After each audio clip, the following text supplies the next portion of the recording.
Good evening. 25 years ago, the U.S. China Policy Foundation was founded as a nonpartisan, nonprofit organization with the goal of promoting and improving U.S.-China relations. This goal rested on the belief that building bridges of mutual understanding between the United States and China through people-to-people diplomacy, education, engagement, cultural exchanges, and business dialogue would help to create an environment conducive to managing bilateral differences and building patterns of cooperation that would enhance our respective national interests. I have been a strong promoter of the U.S. China Policy Foundation from the very beginning. It was my good fortune that the three co-founders, Professor Chi Wang and Ambassadors John Holdridge and Arthur Hummel, Jr., were all friends and mentors of mine. Shortly after joining the Foreign Service at the end of President Eisenhower's first term, I spent a year in night school studying beginning and intermediate level Chinese with Professor Wang, an unforgettable and invaluable experience. I've been indebted to him ever since. It is through his efforts that the foundation has survived and prospered over the years. The United States and China are at a crossroads in their relationship. It is fitting, therefore, to note that the foundation was established in 1995 during a year of crisis in U.S.-China relations. During that year, differences between Washington and Beijing over a private visit by the then President of the Republic of China on Taiwan, Li Denghui, to the United States caused Beijing for the first time in 15 years to threaten to use force to keep Taiwan within a one-China framework. It fired ballistic missiles into the Taiwan Strait area to demonstrate its determination on this score. This year, as we celebrate the 25th anniversary of the U.S. China Policy Foundation, the bilateral relationship is in the worst shape since we established diplomatic relations with Beijing 41 years ago, in large measure because of the mounting rivalry between the two countries. Both sides bear a share of the blame. However, we live in a world where exemplary behavior by powerful nations is not the norm, and fault-finding is rarely the best guide to sound foreign policies. Nevertheless, we would be justified in asking, why did this happen, and is this trend irreversible? In seeking the answers to these questions, we should bear in mind that there is nothing foreordained in our relationship with China. It is quite possible for us to have a constructive relationship with a strong and prosperous China, or we can become bitter enemies. The outcome depends less on the degree of incompatibility in national interests and values than on the nature and quality of leaders in each country, and especially their respective skills in managing differences and building on common interests. If Washington and Beijing cannot reconcile their respective interests and ambitions in East Asia and the world, this will increase the possibility of military confrontations, divert resources from economic development to a dangerous and costly arms race, enhance the likelihood of nuclear proliferation, and increase pressures on the countries of East Asia to choose sides. 4 decades ago, the division of East Asia into hostile blocs ended, laying the basis for the region's economic miracle. Recreating this division would be an enormous setback. No country will benefit from such an outcome, least of all China and the United States themselves. In looking back at the last 50 years, we can identify 4 phases in the development of U.S.-China relations.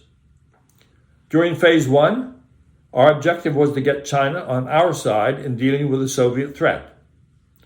This required us to correct the anomaly in our policy, which was that we recognized the losing side in the Chinese Civil War as the government of China. We accomplished this shift without throwing Taiwan to the wolves. On the contrary, the framework established then enabled Taiwan by 2017 to achieve a per capita GDP in purchasing power terms that was just below Sweden and Germany and higher than that of Australia, Denmark, Austria, Canada, Belgium, Finland, the United Kingdom, France, Japan, South Korea, New Zealand, Spain, and Italy. A contributing factor to this brilliant record was the initial opening during Phase 1 of cross-strait economic links, which ultimately resulted in robust trade and investment ties between Taiwan and the China mainland. During this phase, we Americans generally saw China's military as non-threatening, and the U.S. government gave limited but important assistance to China in improving its military capabilities. We saw China's economic development, and especially its move toward market economics, as a good thing, and one that offered enormous possibilities for our business community. This approach reflected our confidence that we could keep the relationship a cooperative one, with minimal possibilities for reverting to hostility. Domestic U.S. attitudes supported this approach, giving priority to the geopolitical advantage of having China on our side in the Cold War. This phase lasted from 1971 to 1989. Phase 2 was relatively short, but was marked by fumbling. Tiananmen severely damaged the domestic base in the United States for seeking closer bilateral ties, while the collapse of the Soviet Union removed the Soviet threat that had provided the strategic rationale for our relationship with Beijing. As a result, we no longer had a clear idea of what we wanted from the bilateral relationship. This phase also marked the transition from a president with an excellent grasp of geopolitics to a series of American presidents with minimal backgrounds in foreign affairs and national security policy. This deficiency was partly compensated for by the quality of their support staffs, but domestic attitudes severely constrained policy initiatives with respect to China. This phase lasted from 1989 until the second half of the 1990s.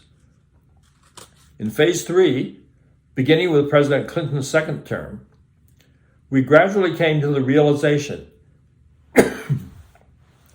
that we needed to deal with China as the major country that it was becoming. We continued to see China's economic growth as a good thing. Pressed by our business community, we supported China's we supported China's entry into the World Trade Organization, cooperated with it on North Korea, and appreciated Beijing's support after 9/11 on counterterrorism, as well as its decision not to confront us over the Iraq War. During this phase, however, the Taiwan issue became more troublesome. The sharp rise in China's military budgets began in the mid-1990s and continued as Beijing fretted over shifts in Taiwan that gave political power to the Taiwanese, spawned pro-independence political parties, and used democratic elections rather than the One China policy to legitimize the Republic of China government. This phase lasted from the second half of the 1990s to the global financial crisis in 2008.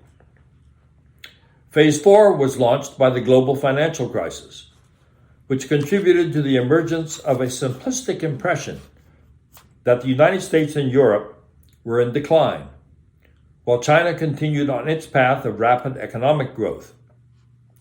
Attitudes toward China and the United States rapidly shifted toward the view that China was the primary strategic threat to the United States' interests because of its accelerated military modernization, its vibrant economic growth, and its unexpectedly rapid overtaking of the United States in terms of the size of its GDP. These factors also produced a sharp rise in China's hubris and assertiveness, characteristics of all rising powers. China increasingly saw the United States as trying to encircle China, contain its influence, and hinder its economic growth. This phase also saw an economic and ideological backlash gather steam in China against the consequences of World Trade Organization entry, which opened China's domestic market to foreign competition. This took the form of growing economic nationalism and protectionism, which worsened the investment environment in China for foreign direct investment. It also produced an ideological pushback from powerful forces inside China that saw strengthened market mechanisms as an abandonment of socialism. It was during this phase, too, that the U.S. concept of trying to keep cooperation more dominant than competition in the relationship gradually gave way to a more negative view of China as bent on regional and global domination. This trend was reinforced by Xi Jinping's emergence as China's top leader in 2012, at a time of crisis in the Chinese Communist Party over pervasive corruption throughout the party and especially in its top ranks.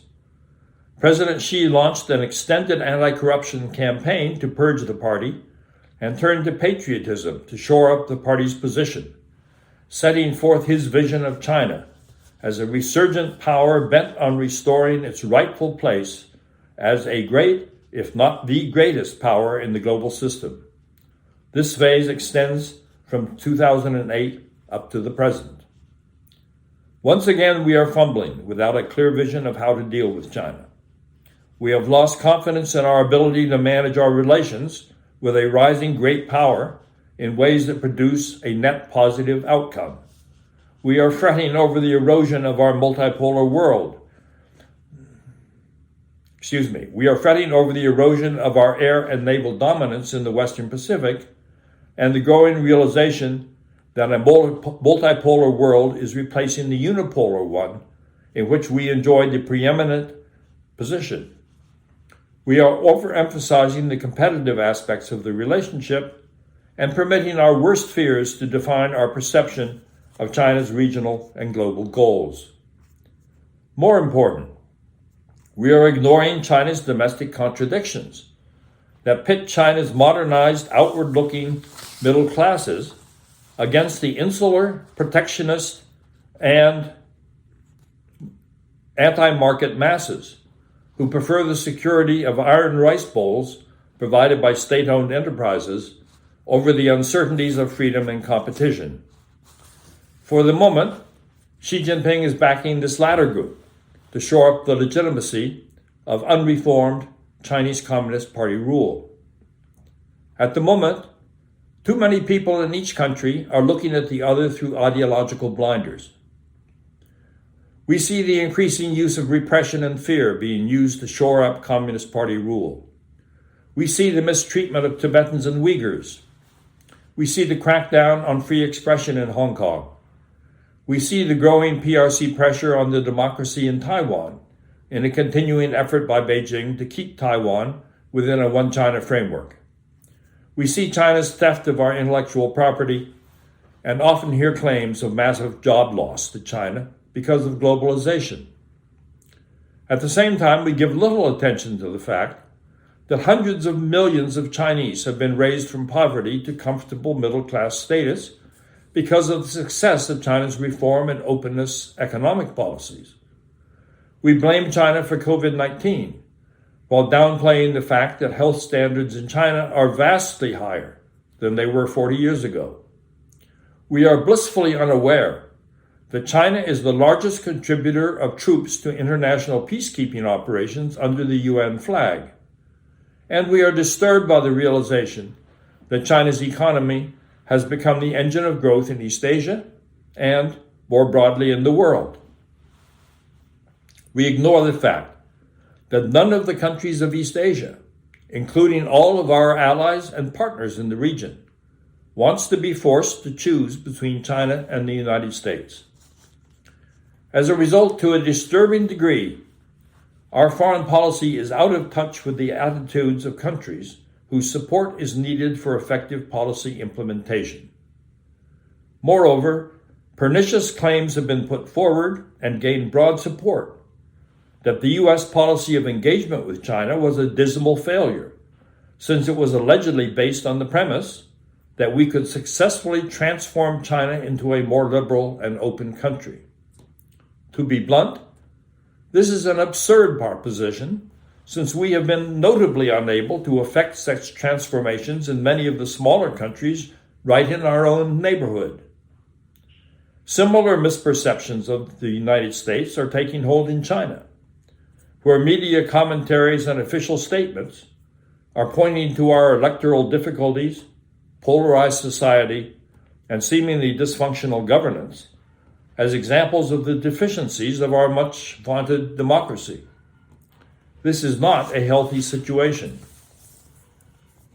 Clearly, therefore, managing our relationship with China will be one of the major challenges facing the new administration that will take office in January. The subjective aspects of the incoming Biden administration will in many ways be the antithesis of the current Trump administration. But the objective constraints, both domestic and international, on policy formulation will remain the same. The country is indeed deeply polarized, and much will depend on the outcome of the 2 senatorial elections in the state of Georgia in early January. The external world is very different from 4 years ago. There is no returning to an earlier status quo. The president-elect is on record as saying that regaining the U.S. role in the world and defending it will require that the United States first get its own house in order. One thing is certain: a peaceful and prosperous East Asia will serve the interests of both China and the United States.